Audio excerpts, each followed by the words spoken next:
കുന്നംകുളത്ത് മഴയെ വരവേറ്റ് മണികണ്ഠന്റെ കുട നന്നാക്കുന്ന പണി 26 വർഷം പിന്നിട്ടത് വേറിട്ട കാഴ്ചയാകുന്നു.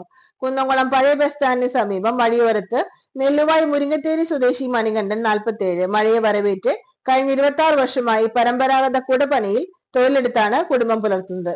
ചെറുപ്രായത്തിൽ പിതാവിൽ നിന്നാണ് മണികണ്ഠൻ കുട നന്നാക്കുന്ന പാരമ്പര്യ തൊഴിൽ പഠിച്ചത്. വലിയ കുടയ്ക്ക് കീഴിലിരുന്ന പണികൾ രാവിലെ 8-ന് തുടങ്ങും. കേടുവന്ന പഴയ കുടകളുമായി എത്തുന്നവർക്ക് കൃത്യതയോടെ പുതുജീവൻ നൽകുന്നു മണികണ്ഠൻ. കൂടാതെ കഴിഞ്ഞ 15 വർഷത്തിലധികമായി കണ്ണൻ, രഞ്ജു, ലക്ഷ്മണൻ, രതീഷ് ഉൾപ്പെടെ 5 പേർ കുട നന്നാക്കുവാൻ കുന്നംകുളത്ത് സജീവമാണ്. കഴിഞ്ഞ ദിവസം അപ്രതീക്ഷിതമായി എത്തിയ ശക്തമായ മഴയിൽ കേടുവന്ന കുടയുടെ പണികൾ കുറച്ചധികമായി ലഭിച്ചെങ്കിലും സ്കൂൾ തുറന്നാലാണ് പണികൾ കൂടുതലുണ്ടാകുമെന്ന് മണികണ്ഠൻ പറഞ്ഞു. വർഷങ്ങൾ പിന്നിടുമ്പോൾ നിറവും രൂപവും മാറിയ നിരവധി കുടകളാണ് മണികണ്ഠന്റെ കൈകളിൽ വഴി ജീവൻ ലഭിച്ചിട്ടുള്ളത്. കമ്പനികൾ ഉണ്ടാക്കിയതിലും മികച്ച കുടയാക്കുവാൻ കഴിയുമെന്ന വിശ്വാസമാണ് കുടവിപണിയിൽ ഇവരെ മികച്ചതാക്കുന്നത്. അതേസമയം വില കുറഞ്ഞ പ്ലാസ്റ്റിക് റെയിൻകോട്ടുകളുടെ ഉപയോഗം പണിയെ സാരമായി ബാധിച്ചിട്ടുണ്ടെന്ന് ഇവർ പറഞ്ഞു. പുതിയതിന് പകരം പഴയതിന് ജീവൻ നൽകുന്ന കുടയുടെ പുനർനിർമ്മാണം 4 മാസമാണ് നീണ്ടു നിൽക്കുന്നത്. ബാക്കിയുള്ള മാസങ്ങളിൽ ഉത്സവ പറമ്പുകളിൽ കച്ചവടവുമായി സജീവമാകും.